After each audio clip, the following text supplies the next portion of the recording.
Hola a todos. Bueno, vamos a empezar con la segunda mesa. Paso la palabra a Alicia Sánchez y a Belén Álvarez Borche de la Universidad Complutense de Madrid, que van a moderar esta mesa.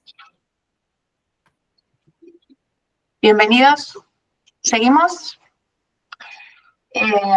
Bienvenidos a los ponentes e invitados a la mesa número 2, que lleva por título Inteligencia Artificial en Bibliotecas Universitarias. Nos acompañan en esta mesa Alba Torrego González, que es licenciada en Filología Hispánica y graduada en Educación Primaria, es doctora en Pedagogía por la Universidad de Valladolid, y sus investigaciones se centran en el análisis del discurso en entornos digitales, la competencia digital y la educación mediática. Ahora, Alba, nos cuentas un poco más de ti. También nos acompaña Isabel Irribaren, que es directora del Servicio de la Universidad de Navarra, doctora en Documentación por la Carlos III y especialista en bibliometría y en la gestión de unidades de bibliometría en bibliotecas universitarias. Buenos días, Isabel. Y Wenceslao Arroyo, que es graduado en Información y Documentación, máster en Ciencia de Datos e Inteligencia de Computadores por la Universidad de Granada y actualmente es investigador en Ingenio. Sus investigaciones se centran en cienciometría, las altmetrías, la ciencia de datos. Aquí la inteligencia artificial tiene mucho que aportar, yo creo. Wenceslao, ahora nos cuentas. Pero antes le voy a dar la palabra a Belén Álvarez para que nos exponga y nos presente la encuesta que en el marco del proyecto de innovación docente que nos ha presentado la profesora Montesi hemos desarrollado para medir la alfabetización en inteligencia artificial. Belén, cuando quieras. Bueno, buenos días a todos y a todas, bienvenidos y bienvenidas a esta mesa.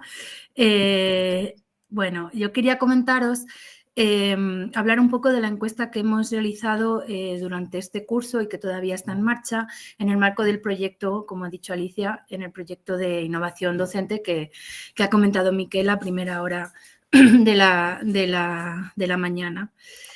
Bueno, esta encuesta, a la que le hemos denominado ILIS, Artificial Intelligence Literacy in Information Science, bueno, lo que busca es medir el conocimiento y el nivel de alfabetización en inteligencia artificial de nuestros alumnos en una primera fase, de nuestros alumnos de la facultad, tanto de grado como de máster, y bueno, se desarrolló a partir de instrumentos previos, de una revisión muy exhaustiva de la literatura, adaptando todas esas ideas y todas esas experiencias previas a nuestro área de documentación. Bueno, el cuestionario pues consta de 32 preguntas que hemos agrupado en 5 apartados para, cada uno de ellos específicos de una dimensión, ¿vale? En primer lugar, ¿qué es la IA? Queríamos saber si nuestros alumnos y las personas que participan en la encuesta saben qué es la inteligencia artificial, también si saben cómo funciona, cómo la utilizan. También una cuarta parte, un apartado sobre evaluación crítica y un uso crítico de la IA y finalmente un apartado sobre ética, ¿vale? Sobre ética e inteligencia artificial. Además, por supuesto, de unos datos sociodemográficos, pues edad, curso, género, etcétera, para, bueno, luego hacer, por supuesto, análisis cruzados, etcétera, ¿vale? Nada, simplemente comentar que hicimos una pequeña prueba piloto con un grupo de alumnos y posteriormente ya fue administrada a nuestros alumnos, como digo, desde primero de grado hasta máster en gestión de la documentación y tenemos como alrededor de unas 90 respuestas de estudiantes. Y ya en el último paso hemos enviado ese cuestionario también a todo el personal de la UCM a través de los departamentos y de las bibliotecas y contamos con unas 150 respuestas que nos van a permitir medir el conocimiento y el uso de este tipo de herramientas de inteligencia artificial en la comunidad universitaria. La idea seguramente sea más adelante hacerlo todavía más extensible a otro tipo de a otras universidades, etcétera, ¿vale? Pero de momento estamos en esto. Bueno, sin más que añadir, no me quiero extender mucho. quizá damos paso, ¿no?, a las personas, a los ponentes, a los ponentes que van a participar. Están por aquí, supongo, ¿no? Sí. Me dicen que para los interesados y los que quieran participar en el cuestionario, vamos a colgar el enlace en unos minutillos en el chat. Lo pueden completar, pueden difundirlo entre sus estudiantes si son profesores y estaremos encantados de... Si os parece, pongo el enlace en el chat. Sí. ¿Vale? Sí, vale. Gracias, sí. Vale. Bueno, y continuamos entonces con la mesa. Empezamos con la mesa. Wenceslao, por favor, ¿quieres inaugurar la mesa? ¿Quieres minutos para ti a tu disposición? Adelante. ¿No se ha escuchado lo último? ¿Me presento entonces? Sí, vale. Perdón. No sé si se me ha cortado. Sí, Wenceslao, te decía que si querías inaugurar la mesa, sí, tienes unos minutos para hablar de algún proyecto que nos quieras comentar, de tus investigaciones. Vale, perfecto, pues muchas gracias. Y bueno, gracias también a la organización, a Nuria, que ha estado ahí pendiente de todo y que de hecho a mí me avisaron esta mañana justamente de que no me subiera finalmente al tren, que para mí pues ha sido un alivio, por lo menos interiormente de tiempo. Y nada, pues que mucho ánimo con todo esto, que al final todos estos cambios de última hora pues son un poquito latazos. Y nada, pues yo por mi parte pues terminé hace 2 años la tesis doctoral, que es sobre todo el tema de almetría, temas de impacto social, evaluación de la ciencia, cosas que evidentemente la gente de aquí de Ciencia de la Información pues van a conocer muy de cerca, pero justo con toda esta explosión de temas de inteligencia artificial desde 2023, cuando ya OpenAI sacó la versión al público en general de ChatGPT, pues sí que empecé a indagar un poquito con mi compañero, bueno, con mi entonces director de tesis, Daniel Torres Salinas, y desde ahí pues hemos ido un poquito indagando en diferentes aplicaciones en múltiples contextos, pues sobre todo en temas bibliotecarios, hemos ido viendo un poquito cuáles son las diferentes aplicaciones, también evidentemente temas de investigación y docencia, y bueno, hemos ido incorporando en nuestro portfolio, tanto a nivel personal del uso de ChatGPT como también a nivel académico, pues explorando diferentes aplicaciones, horizontes y viendo un poquito de qué puede ser de utilidad. Entonces, pues por ahí he ido incorporando la inteligencia artificial y sumándola pues a mis tareas de investigación, que no dejan de ser todo el tema de impacto social, impacto científico. Estás muteada, Alicia. Perdonad, no sé qué pasa, se ve que se corta. Decía que gracias, Wenceslao. Isabel, ¿tomas la palabra? ¿Se me oye? Hola, sí. Buenos días. Sí, perfectamente. Perdón. Pues nada, me sumo también a los agradecimientos de Wenceslao. Yo en mi caso sí que ya he llegado a venir a Madrid, así que estoy aquí desde un hotel estupendamente. La verdad es que me ha dado bastante pena, sobre todo viendo participantes que iba a haber como algunos reencuentros de gente que hacía mucho que no coincidía, pero bueno, será para otra ocasión y nada. Muchas gracias por facilitar la celebración online. En cuanto a mi relación con la IA, bueno, yo en realidad soy doctora también en el área de bibliometría y desde hace unos años me fui al ámbito de la biblioteca universitaria y soy directora de la biblioteca de la Universidad de Navarra. Y nosotros ahora acabamos de aprobar nuestro plan estratégico y tuvimos un gran debate en cuanto a la IA, si iba a constituir una línea estratégica o si iba a tener una dimensión para ella sola, ¿no? O cómo lo íbamos a abordar. Entonces decidimos que realmente la IA era permeable a toda la actividad, a todas las tareas y funciones que hacíamos en la biblioteca y no veíamos cómo darle una entidad única, por lo tanto, o sea, una línea estratégica única, y decidimos optar por lo mismo que ha optado Revium, que es por hacer una dimensión transversal, en nuestro caso una dimensión transversal que tenga relación con todas las líneas estratégicas. O sea, si una línea estratégica es el apoyo a la docencia, a la investigación, al aprendizaje, obviamente ahí tiene que haber inteligencia artificial. Para el desarrollo de la colección va a haber inteligencia artificial. Para cualquier otra de las tareas que hacemos, en todas está presente, ¿no? Y hablando también un poco en nombre de Revium, porque soy miembro del observatorio de Revium, de inteligencia artificial, en Revium, como decía, tampoco se optó porque tuviera entidad de línea estratégica, y se creó un observatorio que no hace mucho que se ha publicado la página web del observatorio y que os invito a a consultarla porque es muy interesante. Nos habíamos propuesto, como el Observatorio de Review, promocionar, visualizar y difundir a través de una página web donde se puede encontrar pues desde recursos, guías temáticas que han hecho las bibliotecas universitarias sobre inteligencia artificial, informes, normativa, todo lo que tenga que ver desde el ámbito de la biblioteca universitaria está recogido en esa página web. También nos habíamos propuesto identificar tendencias y buenas prácticas, ¿no? Y identificar proyectos innovadores y hacer unas propuestas desde el seno de Review. También fomentar la colaboración con otros sectores, especialmente con afianzando las relaciones que tenemos dentro de la CRUE, porque va a haber otros sectores, obviamente, que también nosotros lo vemos desde el ámbito de la biblioteca universitaria, pero esto, la IA afecta a cualquier otro sector. Y luego también, que bueno, supongo que será un tema que luego saldrá en la mesa, o que espero que salga, nos gustaría promover la formación en IA también al personal bibliotecario. Y yo creo que, bueno, con esta presentación así, espero que haya quedado un poco así claro. Hablaremos ahora a continuación sobre la formación en IA, que creo que es un tema interesante, y bueno, sobre el desarrollo de la colección, ahora a continuación. Alba Torrego. Sí, hola, buenos días. Hola, buenos días. Adelante. Bueno, yo en primer lugar también me sumo a los agradecimientos, como mis compañeros.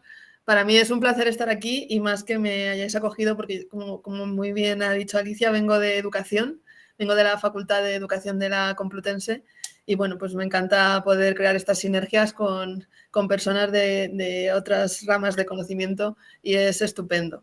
Aunque tengo que decir que yo trabajé un año como profesora de secundaria y en un colegio de Madrid que se llama el Colegio Estudio, no sé si lo conoceréis, en donde las bibliotecas escolares tienen un peso muy grande. Entonces yo llegué allí pensando que iba a ser profesora de secundaria y me encontré que estaba a cargo, casi todas mis horas de trabajo estaban a cargo de la biblioteca escolar de secundaria. ¿Y por qué cuento esto? Bueno, pues porque tienen un proyecto muy bonito de alfabetización mediática e informacional, de AMI, como lo denomina UNESCO, donde se forma desde las bibliotecas, porque piensan que es el lugar idóneo para hacerlo, en alfabetización informacional, pero también en la mediática, ¿no? Que es algo que quizás siempre reducimos estas alfabetizaciones a buscar información, pero también es cómo procesamos la información, como estaban hablando en la mesa anterior, qué sesgos tiene esta información y, bueno, pues hacer una tarea muy, muy importante. Esto fue antes del COVID, en el curso 2019, con lo cual no había eclosionado la IA, pero supongo y sé que ahora mismo se están encargando desde las bibliotecas escolares en la formación de IA de docentes y de alumnado de secundaria. Bueno, pues que esto también es un proyecto muy interesante y que me gusta que desde el punto de vista educativo esto también recaiga en las bibliotecas escolares. Y bueno, hablando un poco de mi investigación, de mis intereses, pues cojo un poco el testigo anterior, ¿no? De hablar de alfabetización, de formación.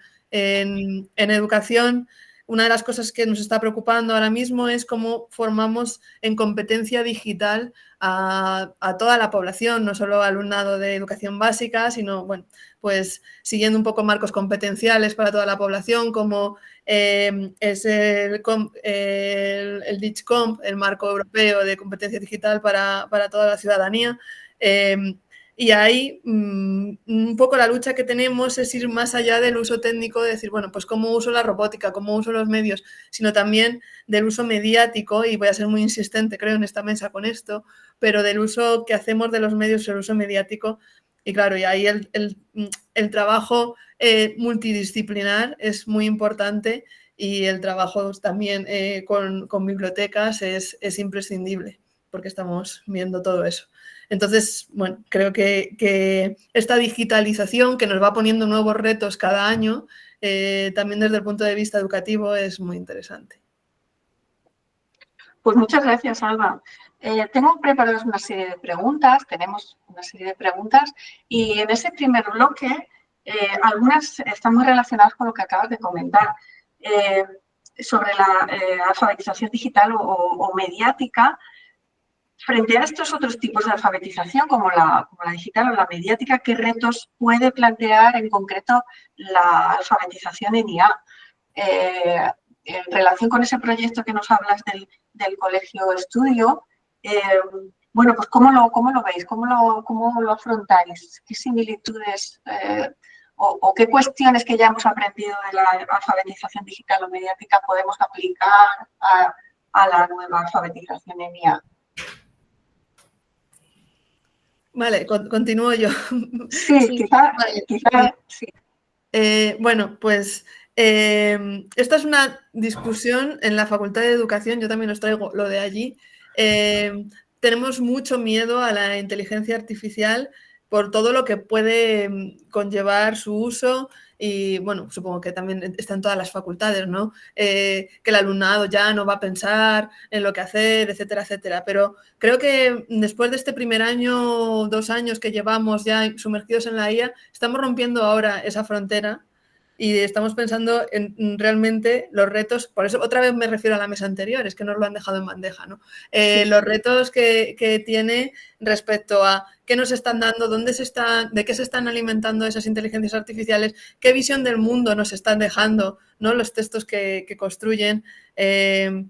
Bueno, pues vuelvo a incidir en la educación mediática, es decir, bueno, no solo voy a tener ese miedo, no solo voy a tratar a mis estudiantes y a la gente que me rodea desde una visión un poco infantilizada, ¿no? De personas que se van a creer todo y que van a utilizar la IA sin reflexión, sino que hay que potenciar pues esto que digo de la educación mediática. Por ejemplo, en secundaria, bueno, yo también coordino el máster de educación secundaria, hemos puesto en marcha varios talleres sobre inteligencia artificial y la respuesta del alumnado siempre es la misma, que muy bien esos talleres que están centrados en educación mediática, los suele dar un catedrático experto en educación mediática e inteligencia artificial, pero que no les enseñamos a manejar diferentes aplicaciones. Y nuestra respuesta es siempre la misma. Las aplicaciones de hoy, mañana serán otras y su funcionamiento será otro y hay 1000 vídeos en YouTube donde puedes aprender cómo funcionan y esto avanza a mucha velocidad. Pero lo que necesitamos realmente formar en el plano educativo, que es al que me refiero yo,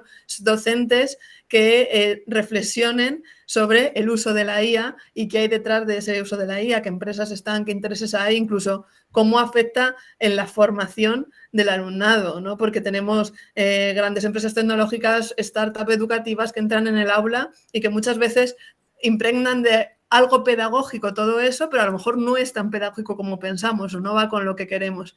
Entonces, más que un uso técnico, sería una reflexión sobre ello, pero todavía es un reto y cuesta mucho. ¿Queréis, Isabel, Venceslao, queréis intervenir o propongo? ¿Sí?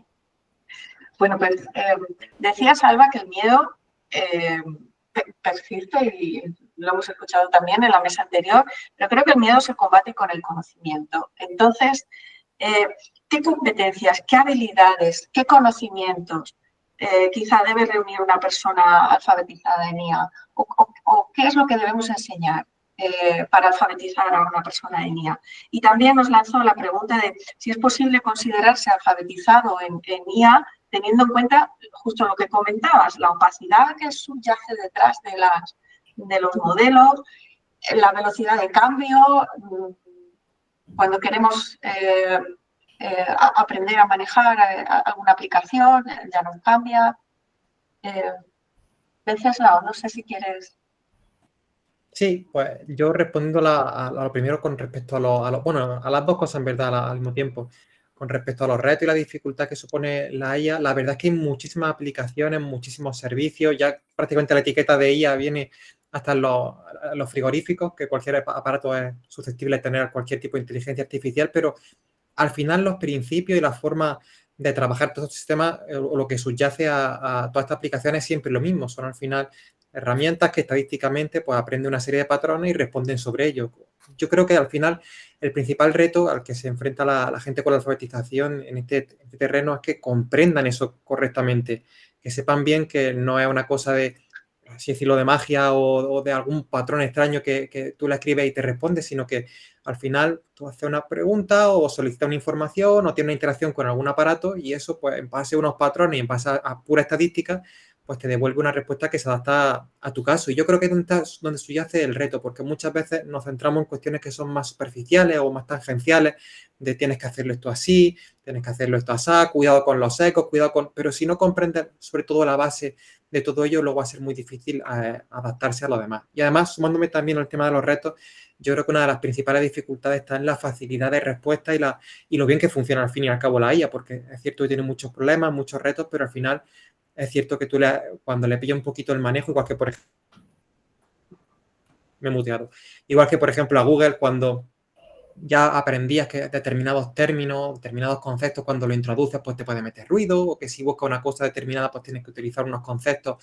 Y ya buscando el truquillo, pues a la IA, en cuanto se le busca, pues es verdad que a lo mejor de una serie de facilidades que luego impiden pues que la gente pues, pueda aprender o que genere unas dependencias excesivas, pues por eso. También vimos con unos ritmos bastante exigentes y al final dices, pues mira, que me lo haga este parrafito la IA o que me haga la IA este trabajito y ya voy tirando, avanzo un poquito, pero si no es que me quedo aquí parado. Y yo para mí, esos son los dos grandes retos, el comprenderlo y el también dosificarlo y adaptarlo de forma coherente y responsable al día a día, tanto nuestro como el de las personas que vayamos a educar o formar en este terreno. Isabel, sí, no sé si estamos preparados los bibliotecarios para formar a usuarios, usuarias, o nos tenemos que formar primero nosotros como pues me gustaría, si no te importa, Alicia, completar un poco lo que acaba de decir Güences, que estoy completamente de acuerdo, y ahora voy también al tema de los bibliotecarios, ¿vale? Y porque un poco iba a enfocar mi respuesta desde ese punto de vista. En cuanto a qué competencias, habilidades tiene que tener una persona alfabetizada en IA, lo primero que tiene que tener son claras las competencias informacionales. O sea, la IA en el fondo no llega a ser más que una herramienta que facilita, que hace más rápido y a la que no nos podemos negar ni dar la espalda. Pero primero hay que tener interiorizado cómo es el proceso de alfabetización informacional para que luego tú veas la IA hasta dónde llega o cómo puedes distinguir si el criterio o el contenido que te ha dado es fiable, si se ha basado en fuentes fiables, si no se ha basado, pero esta reflexión sobre las implicaciones éticas y legales que tiene la integración de estas tecnologías en el proceso de generación de conocimiento no se pueden hacer si previamente no conoces bien cómo es ese proceso de generación de conocimiento y cómo es la alfabetización informacional en cuanto a cómo identificar tu necesidad de información, elegir la fuente fiable según sea esta necesidad, interrogarla según te plantee y luego evaluar el resultado, ¿no? Que es como el proceso más académico de alfabetización informacional. A lo que comentaba Güences de la explicabilidad, ahí no puedo estar más de acuerdo. Si no podemos entender cómo está funcionando un recurso, difícilmente lo vamos a poder, y ahora ya me voy al punto de los bibliotecarios, explicar, ¿no? Y esto, si me dejas, puedo introducir también algún ejemplo con una herramienta concreta. Nosotros en la Universidad de Navarra hemos contratado Scopus AI, no sé si lo conocéis, si sabéis cómo funciona, pero es la herramienta de inteligencia artificial que el Sevier propone sobre la base de datos Scopus, ¿vale? Entonces, facilita las búsquedas bibliográficas o sea, tú le puedes decir a Scopus en lenguaje natural, en castellano, sobre qué quieres saber y él automáticamente transforma esa necesidad de información en una búsqueda booleana, en una búsqueda sobre topics y con operadores booleanos, la lanza contra Scopus y te genera un contenido, te genera un texto, ¿no? Te genera un estado de la cuestión, si queréis, como si lo hubieras hecho tú en tu idioma, además, y va citando referencias bibliográficas fiables, fuentes fiables que ha sacado de Scopus, ¿no? Hasta ahí nos puede parecer como, en cuanto al resultado, algo maravilloso con todas sus connotaciones. La primera, si coges esa estrategia de búsqueda tal y como esta que digo que ha generado, ¿no? Con los operadores y la lanzas a Scopus, dices, bueno, Scopus sobre esta búsqueda, si yo hubiera hecho esta estrategia de búsqueda en Scopus, sin el Scopus ahí, hubiera obtenido 10.000 registros, imaginad, ¿vale? Pero en la búsqueda que te devuelve el Scopus ahí, sobre el texto lo genera sobre, por ejemplo, 12 de esas referencias. Ya no podemos entender, porque obviamente ese es su valor, ¿no? Su algoritmo, cómo ha llegado a seleccionar esas referencias respecto a las 1.000 o a las que hubiera devuelto la búsqueda normal. Pero es que además el texto que genera lo genera sobre los resúmenes de esas 10 referencias. O sea, sobre una parte muy superficial de esa literatura científica. Y eso es otro problema, porque cuando tú estás haciendo investigación, a ti de un artículo científico te puede llamar la atención un detalle, un matiz que el investigador, el autor, ha puesto en los resultados. pero que no necesariamente es la parte fundamental del texto, pero es lo que a ti te va a conectar con esa investigación, ¿no? Que es como el proceso de generación de conocimiento habitual. Y ahí la IA, pues ahí tiene como esos sesgos, ¿eh? No me malinterpretéis, no estoy ni criticando ni defendiendo Scopus AI. Estoy explicando cómo funciona. Y en estos términos es como lo estamos explicando a nuestros alumnos, porque una de nuestras labores, de nuestra misión como bibliotecarios de biblioteca universitaria, es formar a los alumnos en estos términos. Entonces, explicándoles cómo funciona la herramienta, ellos van a tener mucho más criterio para saber manejarla y para saber si utilizarla o no. Y luego, respecto al tema de si el personal de las bibliotecas académicas está preparada, pues yo diría que no necesariamente por ser personal de biblioteca académica. O sea, quiero decir, no es una relación directa. No todos los bibliotecarios estamos en disposición ahora de formar en herramientas de inteligencia artificial, nos tendremos que formar previamente. Y por esto, uno de los objetivos de Revium, del Observatorio de Revium, era facilitar, dar unos planes de formación, buscar recursos, formas en las que nosotros nos podamos actualizar para formar mejor a nuestros usuarios. No sé si me he extendido mucho, perdona. No, estupendo, Isabel. Además es que has tocado un tema que a los estudiantes les suele gustar mucho, ahora que además también los mencionas. Y es que al explicar cómo procesa Scopus, creo que nos ayuda a filtrar, a mejorar esas búsquedas, ellos siempre se preguntan, o algunos se preguntan, hasta dónde empieza y dónde termina la función de ayudar a elegir frente a censurar. Es decir, no sabemos realmente lo que hay detrás y detrás de ese algoritmo que comentabas y, por tanto, no sabemos por qué elige mejor a unas fuentes que a otras. De encontrar ese límite de ayudar a lidiar con la grandísima cantidad de datos e información que tenemos, que es misión del bibliotecario, ayudar a manejarla, a filtrarla, a reconocer la más válida, la más racional, frente a el concepto de censura, ¿no? Y a mí eso me parece muy interesante. O sea, yo el término censura, fíjate, no lo emplearía aquí en ningún caso. ¿Para qué le veo una utilidad a Scopus importante? A Scopus AI, por ejemplo, me gusta mucho a la hora de plantear la estrategia de búsqueda. Creo que puede ayudar a alumnos que no saben cómo afrontar una estrategia, no encuentran los términos, no encuentran sinónimos, por ahí puede tener una ayuda. Y luego yo, quizá con un punto de vista más conservador, utilizaría esas estrategias para volver a Scopus normal, que ahí ya tiene su propio sesgo, ¿no? Que es el universo Scopus en realidad, pero haría ahí una búsqueda y ya con nuestros propios filtros, o bien los documentos más citados, o los más actuales, o los que los relacionemos por el autor. Yo no sé, o sea, Scopus ahí como una ayuda para volver al proceso más tradicional. Y una cosa también que me gusta mucho de Scopus AI es que de esta herramienta, no sé si lo conocéis, es las opciones de Go Deeper o, bueno, unas opciones que tiene después de las primeras búsquedas, él te va lanzando como posibilidades de vías, ¿no? Hacia cómo podrías orientar tu investigación, que también me parece muy importante. Pero, sí, bueno, también los mapas, sí, son como dos de las funcionalidades, ¿no?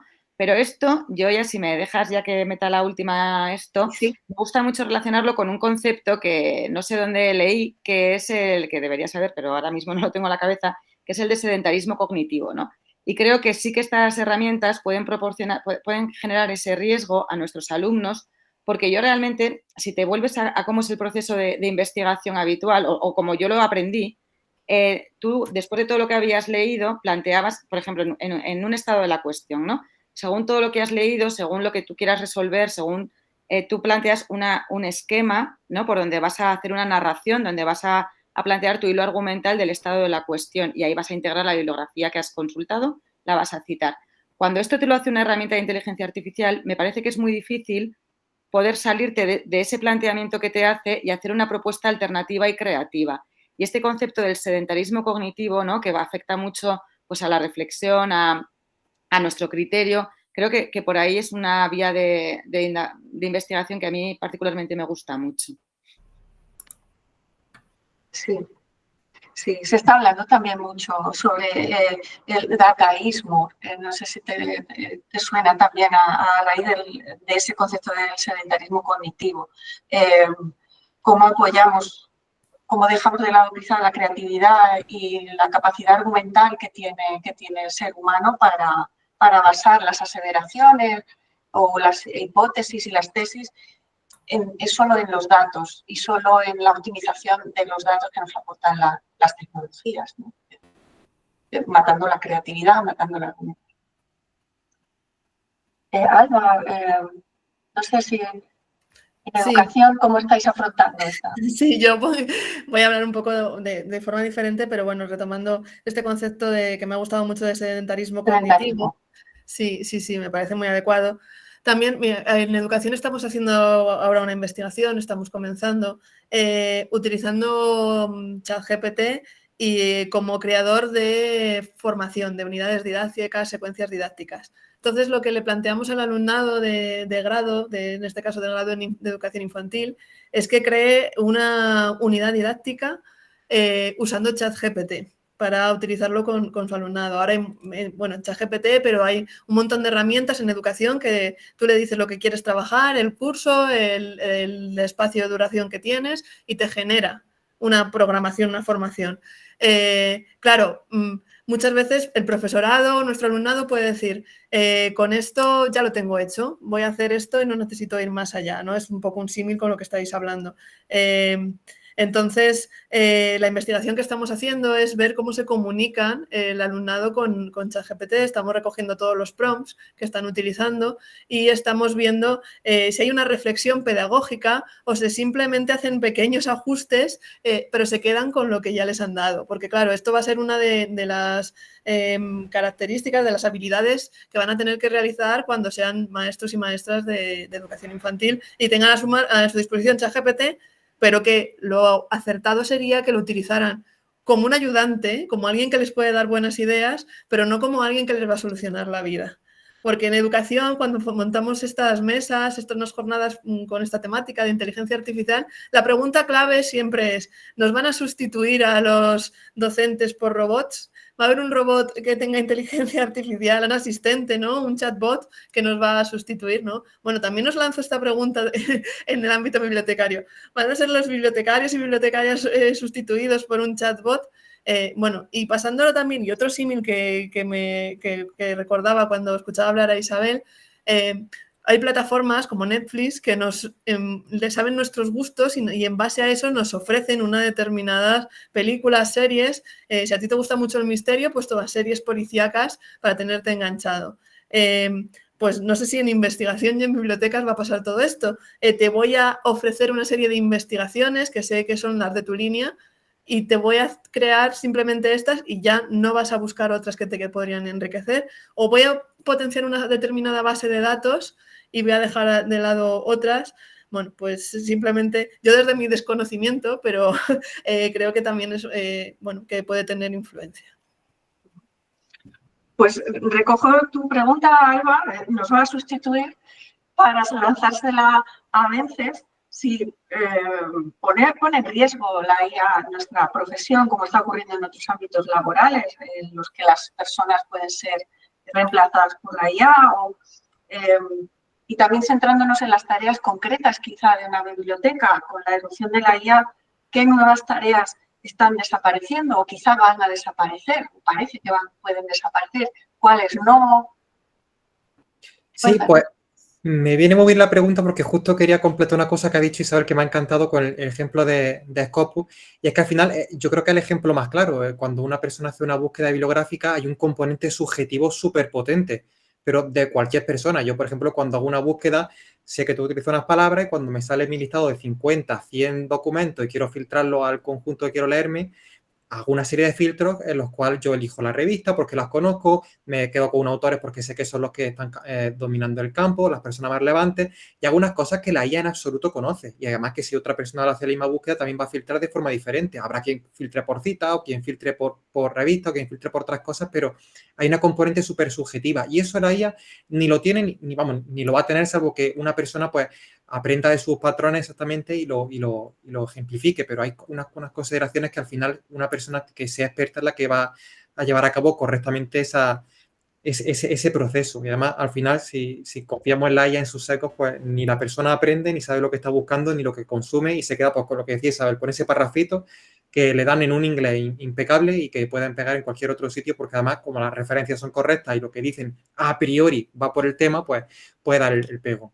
Entonces, con respecto a los problemas estos que puede desencadenar el tema de la AI, bueno, las tareas que más bien son más susceptibles de ser reemplazadas en un entorno de bibliotecas. Yo, por ejemplo, el tema de la búsqueda bibliográfica, una cosa que a día de hoy veo todavía lejana. No me pillo los dedos con que sí es irreemplazable, pero ya digo, es que si le hace una pregunta, te va, por ejemplo, a Elicit y los primeros 5 resultados que te dan de la búsqueda, salvo que te ponga incluso a hacer tus filtros, tus determinados postprocesamientos, son literatura basura, son que sí preprint, que sí literatura de revistas predatorias o casi predatorias, son cosas muy raras, porque como simplemente incluye la palabra clave o hay una frase que parece responder a la pregunta, entonces yo creo que eso, por ejemplo, no va a ser automatizable. Cuestiones que sí pueden serlo, pues yo creo que a lo mejor tareas de catalogación o temas que tengan que ver con tareas de un alto contenido estructurado. Al final, el coger, por ejemplo, un libro, sacar sus metadatos, título, autor, palabras clave, incluso sintetizar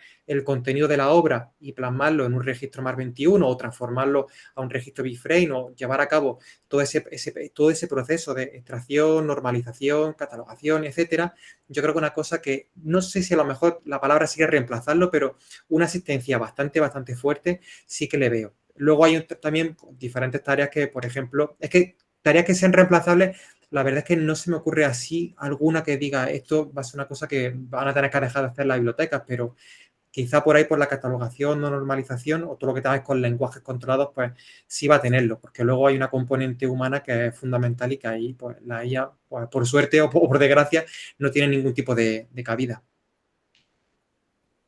Isabel, Bueno, quizá sí, quieras me gustaría. complementar. Sí, estoy de acuerdo en que todo lo que sea procesos, ¿no? que se puedan, todo lo que sea automatizado se puede mejorar con la IA, se podrá ahorrar tiempo y nunca se podrá reemplazar porque tiene que haber alguien haciendo un control, ¿no? Pero creo que por ahí sí que va a haber algunos departamentos de las bibliotecas universitarias que van a requerir de menos personal y que lo vamos a tener que llevar a otras áreas. Creo que nunca va a poder sustituir la atención personalizada, es uno de nuestros mayores valores. Estamos cada vez dedicando más recursos a la atención personalizada, individualizada. Por lo menos en nuestra biblioteca ya huimos todo lo posible de ofrecer sesiones en grupo para atender a una relación uno a uno, ¿no? Con el investigador y con el alumno. Y ahí creo que indudablemente no va a llegar no nos van a poder reemplazar. Lo veo como una auténtica oportunidad. O sea, cuanto más formados estemos en IA, cuanto mejor entendamos cómo funciona, mejor podremos contribuir a dar una asistencia de mayor calidad a los usuarios, ¿no? Y luego, yo veo, así un poco haciendo un balance de cómo afecta la IA a las bibliotecas universitarias, yo al menos, igual desde un punto de vista un poco simplista, pero lo veo bastante como en 3 fases. En un lado, en la formación, en alfabetización, que es lo que hemos comentado antes, y que ahí al revés, no solo nos va a reemplazar, sino que es una vía de trabajo que tenemos. Por otro lado, todo lo que son procesos técnicos, que bueno, que sí que decimos que algunos podría. Y luego, por otro lado, nosotros le estamos sacando bastante rendimiento a la IA a la atención a usuarios con necesidades especiales. Creo que ahí nos aporta un valor muy importante y sabiéndolo utilizar podemos dar un servicio de mucha más calidad y desde luego para nosotros es una cosa que también tenemos en el plan estratégico y sobre el que queremos trabajar todo lo que podamos. ¿Nos puedes poner algún ejemplo, algún tipo concreto? Pues, muy interesante esto último que comentas. Por ejemplo, pues, a la hora de generar, yo qué sé, cosas simples como subtítulos o como... Hay muchas herramientas de inteligencia artificial que te permiten transformar contenidos y transformarlos a unos formatos que personas que tengan dificultades del tipo que sea, pues te ayudan a potenciarlas. ¿Alba? ¿Sí? Sí. Yo también, bueno, yo para mí la respuesta es de ¿va a sustituir la inteligencia artificial los robots a los bibliotecarios en este caso? Por supuesto que no, porque si no, igual que opino que a los docentes tampoco en el caso de la educación. Pero claro que tiene cosas positivas que podemos usar, como estaba diciendo Isabel, hacerlo todo más accesible, ¿no? En el caso educativo, pues es una herramienta muy, muy potente que tenemos, y en el caso yo creo que de las bibliotecas también. Y también, bueno, pues como estaba diciendo Wences, de sacar ciertos metadatos también nos puede ayudar mucho. Entonces, para mí la idea sería, tengo un ayudante muy bueno que está siempre disponible, que además, no sé si os habéis dado cuenta, pero nunca me lleva a la contraria, porque yo muchas veces pienso, estoy haciéndole una pregunta muy tonta y siempre me dice, oh, qué buena pregunta, estoy encantado. Bueno, pues que siempre es muy amable conmigo, voy a utilizarlo para mejorar mi trabajo como una herramienta más. Y claro, pero para eso, y otra vez volviendo al principio, es necesaria una formación. Y como decía al principio, no solo una formación técnica, sino una formación mediática y también informacional. Y ahí yo creo que los docentes tenemos un papel fundamental, pero también otros ejes como las bibliotecas, por supuesto. Tengo una pregunta que es suelta, pero va un poco al hilo de lo que acababa de terminar también de hablar Isabel. Y no sé, creo que la voy a lanzar ahora antes de cambiar de tercio y cambiar a otro bloque de preguntas. En relación con los procesos de investigación, sobre todo en la universidad, en las bibliotecas universitarias, que nos ayudáis muchísimo con los sexenios, con las búsquedas, con los indicadores de calidad. ¿Qué recomendaciones nos daríais al profesorado y a los investigadores y las investigadoras sobre el uso de la inteligencia artificial? ¿Habéis podido ya reflexionar para darnos pues algunas pequeñas pistas o algún ejemplo? ¿En qué sentido? ¿En la propia investigación, en la búsqueda, en la elaboración Sí, de evidencias? En todo el proceso, me refería, perdón, que no lo he definido, en todo el proceso, pues quizá al iniciar una investigación, pero también con cuestiones que tenemos en el día a día, como pues hace poquito que hemos pasado los sexenios, ¿no? Ahí, bueno, empiezo yo si os parece. Sí. Ahí la idea es exactamente la misma que veníamos antes remarcando, que lo fundamental es saber cómo está funcionando esa herramienta y qué está haciendo y tener siempre el control, que seas tú la persona que domina la inteligencia artificial y la que mantiene el discurso y la coherencia y el orden y no la inteligencia la que te guía. Ahí, por ejemplo, lo que estábamos comentando una pregunta o dos atrás con, por ejemplo, lo de Scopus, yo creo que de los ejemplos más evidentes y yo, por ejemplo, donde me he encontrado a las más malas praxis de gente que ya, de hecho, no son ni siquiera predoctorales ni gente que está empezando, sino ya gente que lleva unos años en carrera que de repente te plantan un párrafo con 50 no, pero con 10 referencias que no son referencias que ni existen. Ya es que no son referencias malas, es que ni existen. ¿Y por qué? Pues porque han ido a ChatGPT, le han hecho una pregunta tonta y han generado su párrafito de esa manera. Y, por ejemplo, con los indicios de sexenios, que también es un ejemplo bastante reciente, 3/4 partes de lo mismo. Es que conozco gente que directamente ha ido a ChatGPT y le ha dicho, mira, este es mi paper, ¿me puedes dar la evidencia? Y le han dado una burrada ahí que no sabe ni dónde viene. Si la gente está haciendo ese tipo de consulta, no revisa, no valida, no sabe cómo funciona, que es lo primero de todo. Pues evidentemente, tanto para una investigación a nivel de hacer una revisión bibliográfica o desarrollar unos métodos o hacer unos gráficos, que también son cosas que, ya digo, que he visto en todas las partes, pues acaba afectando e influyendo completamente. Hay que saber bien cómo funciona, hay que tener totalmente el control de todas las situaciones y siempre, súper importante también, evaluarlo y revisarlo. Yo, por ejemplo, en la convocatoria de sexenios, cuando está ayudado a compañeros y a compañeras, pues evidentemente te ayudas de ChatGPT para narrarlo, pero lo que hace es que una vez te da el parrafito con todos los indicadores que le has dicho, todo estructurado y siendo el modelo, pues tú le das tu lectura y dices, vale, yo he dicho que tenía un impacto de tal, he dicho que esta publicación tenía tales características y lo revisa y lo evalúa. El problema está en toda esa gente que se piensa, pues eso, que esto es una herramienta de usar y tirar, que le haces tu pregunta, te resuelve, no hay que validar nada, no hay que objetarle nada a la herramienta porque es más lista que tú. De hecho, también ese concepto de inteligencia es otro de los problemas que tiene la inteligencia artificial y directamente pues con lo que van tirando para adelante y van dejando pues hay unos regueros de problemas de ella que son enormes. Claro, tú lo denominabas en la pregunta que proponías, ¿no? De no ser dominado no dejarte dominar, no conformarte, quizá querías decir, con los datos que te da. Entonces, es posible que nosotros dominemos a la IA y no ser dominados por ella en un entorno como este, además en el que estabas comentando, en el que se trabaja con mucho dato, muy estructurado, con información, ¿no? Es complicado quizá no dejarse llevar o dominar. De hecho, por ejemplo, en tanto digamos, una introducción, hacer un párrafo de una introducción de un paper o, por ejemplo, los indicios de la evidencia. Yo, por ejemplo, como trabajo personalmente, es que ya en mi cabeza tengo la idea de cómo es ese párrafo. Digo, este párrafo va a empezar así, voy a decir esta idea general, voy a empezar por aquí, voy a conducirlo por allá, aquí voy a insertar esta referencia que me acuerdo de este trabajo, y al final, pues yo le voy dando una serie de indicaciones a la IA hasta que eso lo materializo y luego ya le meto también mi capa de barniz en la que termino de pulirlo todo, pero no a ese uso de, oye, necesito un párrafo para un paper científico, redáctamelo con 200 palabras y que haga esto, y mete 5 referencias. Ese uso es terrorífico. Lo que tú tienes es al final que, pues eso, que tener mucho control de la situación y no permitir que la IA pues, te lo acabe reconduciendo, te lo modifique o le meta algún matiz que a ti te escape. Tú tienes que ser la persona que moldee la IA, no la IA la que te conduzca a ti. Isabel. Sí, en cuanto a lo del apoyo a los investigadores, voy a retomar un poco alguna de las cosas que ha dicho Vences, que me he ido anotando y que estaba reflexionando sobre la marcha.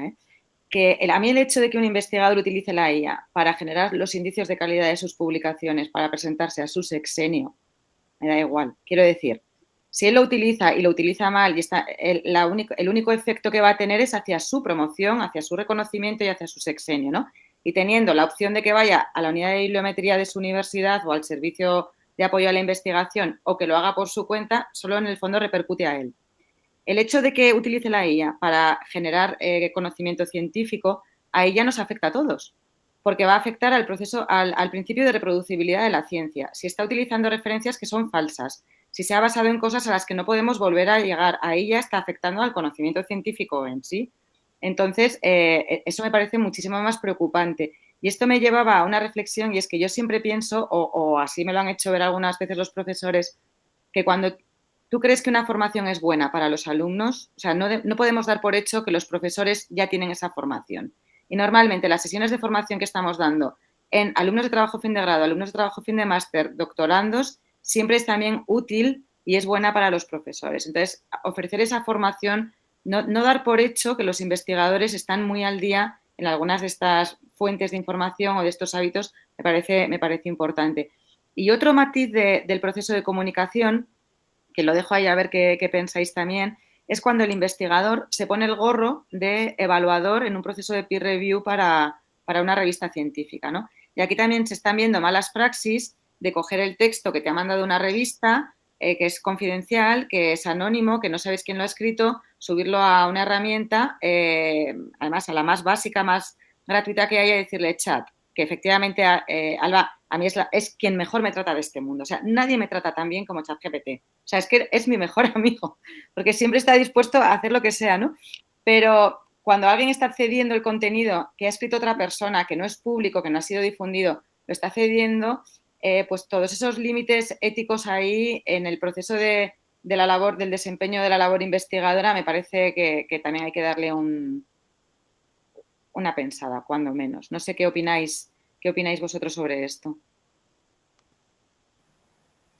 Sí, yo creo que ahí es lo que dice Isabel, la ética, que es muy importante, ¿no? Y que en investigación es uno de los ejes que debemos abordar, porque ChatGPT nos engaña muy fácilmente. O sea, si nos queremos dejar engañar y estamos muy cansados o cansadas y decimos, bueno, mira, pues lo que salga y ya está, consigue engañarnos pues de forma, yo creo que muy sencilla. Y bueno, pues hay que llamar a la ética de nuestro alumnado que está iniciándose en la investigación con los TFGs, con los TFMs, pero también de nosotros. Claro, a las personas que estáis aquí, preparar la documentación para los sexenios, estáis más familiarizados con ciertos términos que a otras personas que no venimos de este mundo y que se nos hace muy cuesta arriba. Y yo otra vez os traigo el sentir de mi facultad.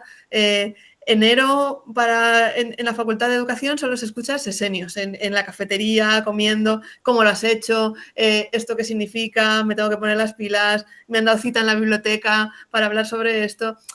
Y claro, pues la gente está desesperada y en esa desesperación utilizamos a nuestro mejor amigo que es ChatGPT para ver qué nos cuenta.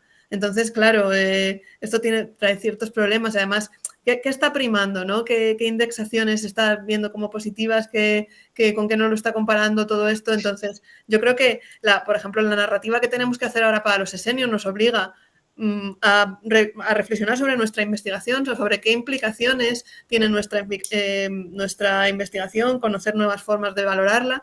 Y esto no puede quedar en manos de que lo que nos diga ChatGPT, un chatbot o lo que sea, porque ahí es donde la ética desaparece y donde bueno, pues que quizás nuestras competencias de investigadores van también en ese sentido y que tienen que estar desarrolladas en ese sentido. Vences, no sé si quieres añadir alguna cosa más. Alicia, hay una mano levantada. No sé si dejamos las preguntas para el final o sí, vale. En realidad ya estamos terminando. Sí, yo quería lanzar solo una última pregunta, así que quizá un poco filosófica o generalista para cerrar. Y si queréis, luego abrimos un pequeño turno de preguntas, Ángeles. A ver, siento cortar porque aquí podríamos seguir hablando mucho tiempo y me encantaría seguir hablando sobre las cuestiones que estáis planteando. Pero para cerrar, me gustaría preguntar, teniendo en cuenta la inteligencia artificial, ¿cuál es la nueva misión del bibliotecario? Ortega y Gasset ya nos publicó y nos habló mucho sobre la misión del bibliotecario hace, no voy a decir 100 años, pero a lo mejor 80 o 90 ya. ¿Seguimos teniendo o seguimos admitiendo la misma misión del bibliotecario que hemos tenido siempre, las mismas funciones? ¿O creéis que la IA realmente va a cambiar radicalmente las funciones, las básicas, las que hemos tenido siempre en las bibliotecas? Empiezo yo otra vez como estamos en la crítica. Sí. Pues yo creo que en este sentido que bueno, las funciones siguen siendo las mismas, pero cambia un poco la forma y se incorporan algunos matices. Porque, por ejemplo, ahora con todo el tema del ruido que está generándose con todos estos nuevos sistemas de inteligencia artificial, que ahora, por ejemplo, los contenidos, ya está hablando de que los contenidos generados por IA están empezando a igualar o a superar en algunos ámbitos a los contenidos ya humanos en algunos espacios de la red, pues eso al final lo que conlleva es que la gente tenga que evaluar mejor las fuentes de información. Hay una labor ahí de fact-checking o labor, por ejemplo, de localizar información que, evidentemente, las personas ahora lo que va a pasar o lo que a priori podría pasar es que empiecen a perder esa capacidad de manejar herramientas tan básicas como un buscador bibliográfico o un buscador web, porque ya se acostumbran a que le preguntan a una IA y la IA le da la primera respuesta a la que tienen acceso o lo que se le ocurra en su algoritmo, y ahora pues yo creo que hay una labor súper importante de localizar información, curar contenido y proporcionar información que sea 100% veraz, descartando otros contenidos. También, por ejemplo, lo que está ocurriendo ahora, que si no recuerdo mal, era que algunas bibliotecas empezaban ya a incorporar a sus colecciones libros generados directamente por inteligencia artificial. Se la estaban colando por ahí algunas editoriales que están pues sacando libros directamente con la IA, pues también es otra tarea que tienen ahora los bibliotecarios y las bibliotecarias, el controlar toda esa fuente. Entonces, yo creo que al final todo ese fin que tiene la biblioteca, o más bien las personas que están a cargo de la biblioteca, de facilitar, ofrecer y formar a la gente en tareas de información, se mantiene, solo que ahora los desafíos concretos, las actividades concretas, pues van a verse evolucionadas. A lo mejor ahora pues ya no tienen que dedicar tanto tiempo a tareas estructuradas de cómo almaceno en mi base de datos la información, sino el cómo la localizo, cómo extraigo y cómo se la presento al usuario. También, como decía Isabel y creo que también Alba, con el tema de la accesibilidad, de una forma que incluso pues ahora me sirvo de estas herramientas para que el usuario ya no le digo está en este documento, sino la respuesta es A, B, C y D. Y si no la entiende o tiene algún problema, te lo explico de 1000 otras formas porque ahora puedo hacerlo. Sí, o sea, yo estoy de acuerdo con Vences en que luchar contra la desinformación va a ser es uno de nuestros retos del día a día. Luego también creo que las bibliotecas universitarias realmente han cambiado tanto en los últimos años que la IA es una cosa más, pero antes de tener la IA generativa, si comparábamos, en alguna mesa redonda, yo creo que hemos hablado sobre estos temas de SEDIC, que si comparabas lo que tenía el manual de bibliotecas, el capítulo de bibliotecas universitarias de Luisa Orera con el que yo me formé anteayer, o sea, tú mirabas lo que era una biblioteca universitaria y lo que es ahora y es que no tiene nada que ver el tipo de servicio, el tipo de trabajo que tenemos, ¿no? Entonces, la IA viene pues bueno, ha sido un cambio mucho más, en este caso sí que creo que ha sido disruptivo, más todavía que lo que fue en su momento Internet para el proceso de comunicación científica a la hora de cómo generamos, pero creo que el desafío viene por ahí fundamentalmente, sí, por la desinformación y también quizá por mejorar la experiencia del usuario, ¿no? También por la IA nos va a permitir, sí, como hacerlo más personalizado. Bueno, yo un poco ya estoy de acuerdo con todo lo que habéis dicho. Yo simplemente creo que aquellas funciones que son más pesadas, más administrativas, no las puede hacer la IA, ¿no? Cosas que, bueno, pues que son de poner un texto en tablas, por poner un ejemplo, ¿no? Algo que eso lo puede hacer la IA perfectamente. Y ya funciones más complejas seguirán en las manos de los bibliotecarios y bibliotecarias, que son los que tendrán que utilizar la IA como un asistente, como estoy diciendo, y que las hace cosas administrativas un secretario o secretaria, pero que todavía quedarán cosas muy complejas que tendrán que hacer humanos. Bueno, yo me sumo al comentario que ha hecho en la mesa anterior mi compañero Pedro Lázaro de volver a reunirnos una semana para ampliar todas estas ideas que hemos ido recogiendo, que quizás solo hemos esbozado o planteado, pero que yo creo que necesitan de análisis y de más tiempo para trabajar, que son muchas las ideas. Si queréis algún comentario más, o si os parece, damos la voz a preguntas de los asistentes. Sí, había una mano levantada, no sé si ¿Sí? Ángeles ¿Sí? quería comentar algo. Igual ha sido un aplauso como en la anterior. Allí. Ángeles, Margarita. ¿Me oís? Sí. Hola, buenos días. Soy una compañera de la biblioteca de la Facultad de Odontología, por presentarme. Sí, bienvenida.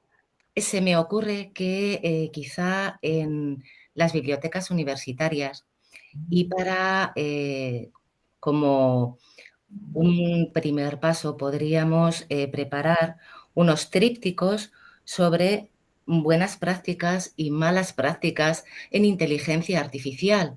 Un primer paso previo a una formación para alumnos, personal investigador, personal docente sobre inteligencia artificial, qué uso le pueden dar, uso ético, uso que les aporte, que les sume siempre, que no les reste. Es lo que quería plantear. ¿Qué os parece a vosotras? Si me permites, Alicia, que conteste Sí. a Ángeles. Mira, Ángeles, en la página que comentaba antes del Observatorio de Revium, es que está muy recién publicada, quizá no le hemos dado todavía la difusión que necesitamos.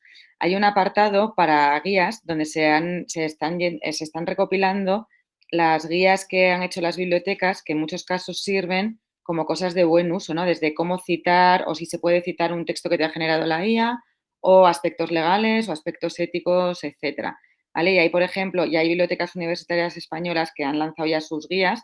Estoy viendo ahora las que están aquí, ¿no? Pues la de Alcalá, esta de la UNED. Discúlpame, en la Universidad Complutense también tenemos una guía sobre inteligencia artificial. Mi idea es un tríptico en papel vale. para tenerlo en el mostrador de las bibliotecas. Bueno, sí, muy buena idea.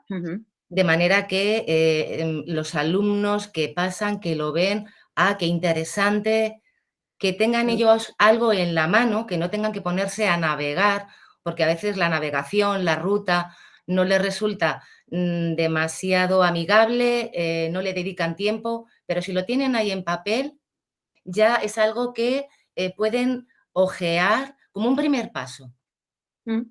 Sí, estaría muy bien. Sí, lo mismo que tenemos pues los marcadores, ¿no? O los marcapáginas o las guías de recursos. Sí, estaría bien.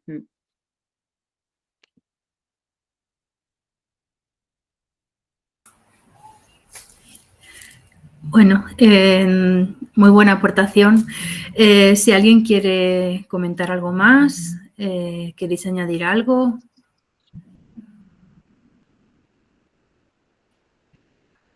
No parece.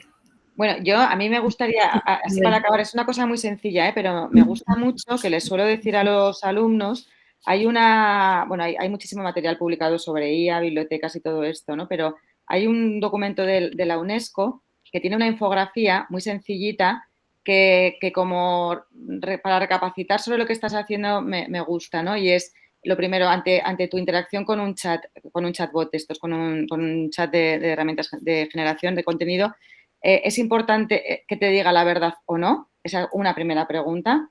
Si es importante que te diga la verdad, quizá ya no tienes que seguir por ahí porque te puede dar una alucinación, ¿no? Entonces, si es importante que te diga la verdad y vas a seguir por ahí, ¿tienes conocimiento suficiente para identificar si es verdad o si es mentira lo que te está diciendo, si es buen contenido o no? Y si sigues, además, ¿no? Porque tienes conocimiento y lo vas a utilizar, si eres capaz de asumir las consecuencias legales que tiene el uso de que tú utilices esa información en la generación de tu conocimiento. No sé si lo he explicado muy bien o no, ¿no? Pero es un proceso de 3 pasos solamente. Si importa que te diga la verdad, si eres capaz de distinguirlo y si eres capaz de asumir las consecuencias al utilizarlo. Y eso, como una reflexión, siempre que vayamos a utilizar esta información, me parecía que era simple y un poco como que sí que te puede ayudar. Sí. He visto, Alicia, que has puesto también el informe de la UNESCO. Creo que es esto a lo que te refieres.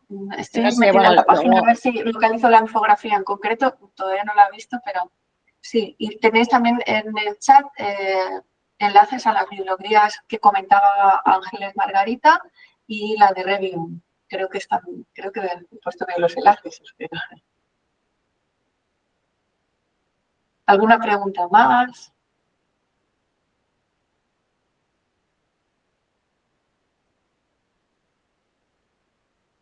Lucía.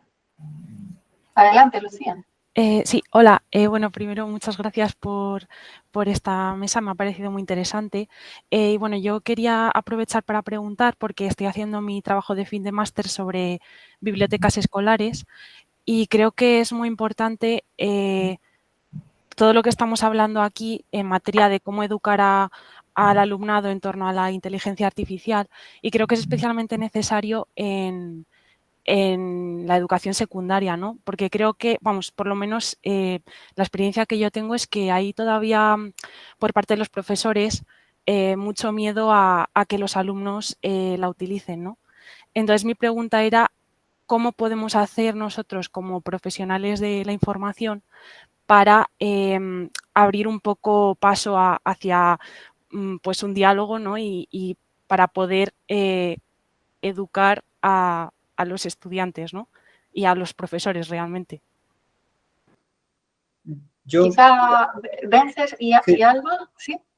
Yo iba a comentar justamente que eso, y en el terreno de la educación secundaria, la verdad es que no controlo mucho cómo puede estar deformado el profesorado, pero imagino que no se distanciará mucho de lo que se encuentra en los entornos de la universidad, porque al final te encuentras perfiles de todo tipo. Hay gente, pues, por suerte, lo que sería el negacionista, pues es el más minoritario, pero luego sí es verdad que hay gente que tiene una formación muy, muy, muy baja, que realmente lo que decíamos antes, los problemas que comentamos de que no conoce ni cómo funciona la herramienta, ni el por qué responde o por qué tiene alucinaciones y cómo se puede encontrar esos problemas. Entonces yo creo que el principal problema o el principal desafío está en que los profesores, las profesoras o el profesorado en general tenga unas competencias muy, muy claras en temas de inteligencia artificial y que la incorporen obligatoriamente de alguna forma a las rutinas diarias, ¿no? Lo que no se puede hacer es obviar que eso existe o intentar tenerlo a la espalda porque al final ya conocemos lo que pasa aquí siempre. En la clase a lo mejor no lo utilizarán o delante del profesor no lo utilizarán, pero en cuanto se dé la espalda y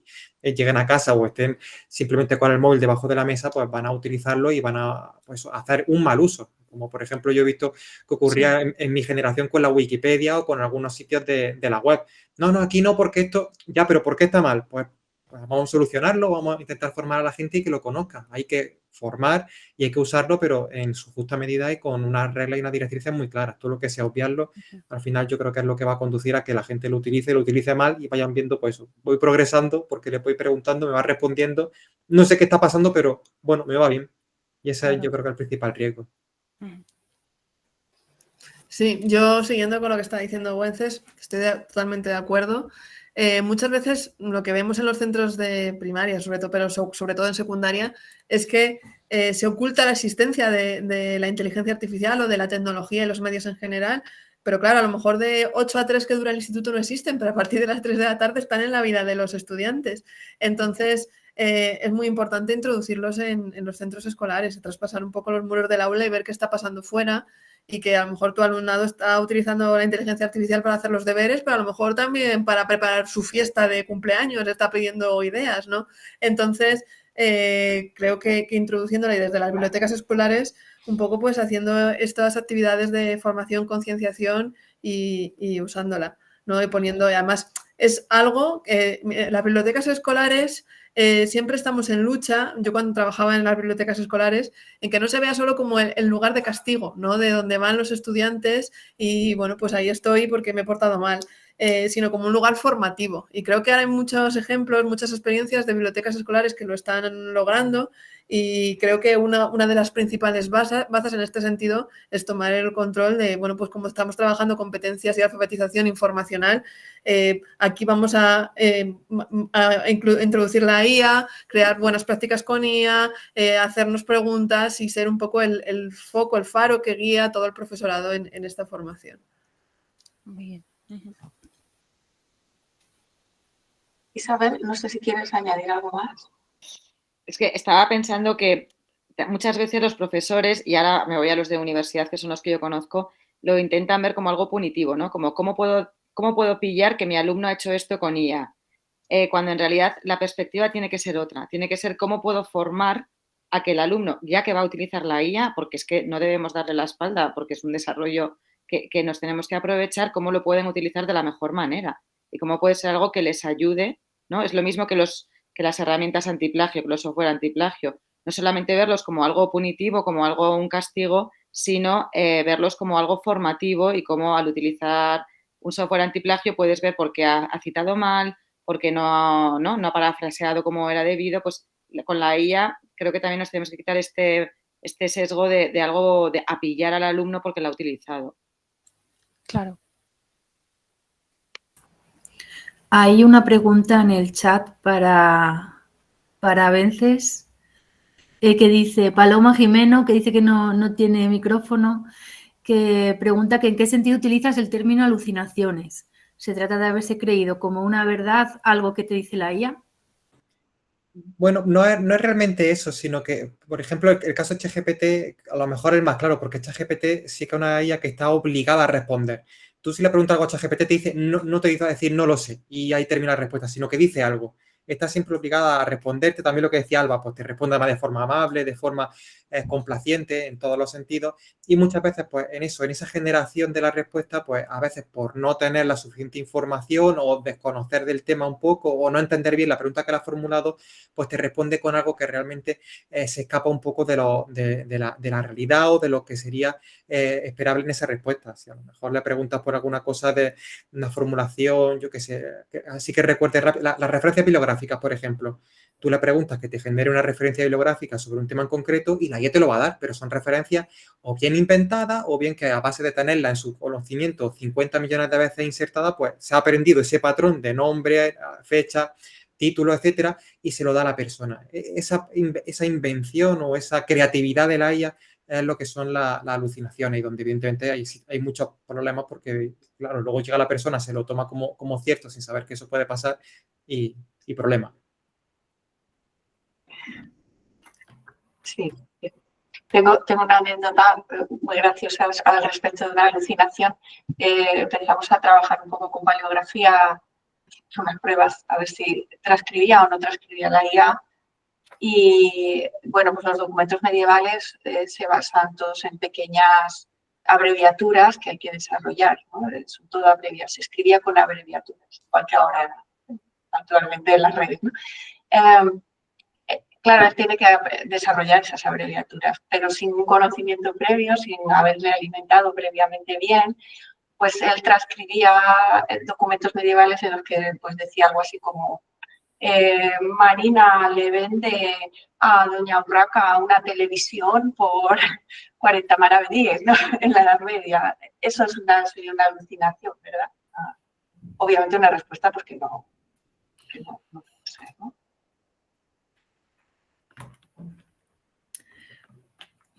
Bueno, creo que nos hemos alargado un poquito, que nada, creo que lo vamos a dejar aquí porque ahora a la 1 empieza el taller que va a impartir el profesor Pedro Lázaro sobre inteligencia artificial y comunicación científica. Os animo a todos a participar. Y nada, que muchísimas gracias a los tres, a Wenceslao, a Alba y Isabel por vuestras aportaciones. Alicia, si quieres cerrar esta mesa. Y ya... Por cierto, un momentito, Sí, que lo hemos mencionado varias veces, pero también quería saludar a Pedro Lázaro, que justamente también junto a Nuria me han estado ahí un poquito en comunicación y antes no he dicho el nombre y pues darle también las gracias. Muy bien. Muy bien. Preguntan en el chat, Anne, si los talleres van a estar en este mismo Meet. Sí, nos mantenemos en esta sesión, que en principio no nos ha dado problemas, así que nos quedamos aquí. Vale. Recuerden que empieza a la 1 el de inteligencia artificial y la comunicación científica, y a las 2 tenemos el taller de inteligencia artificial y ciencia ciudadana que imparte Maite Pelacho. Así que, bueno, pues quienes estéis interesados o interesadas en asistir, pues os esperamos también. Seguimos. Gracias. Hasta luego. Hasta luego. Muchas gracias. Gracias. Hasta luego.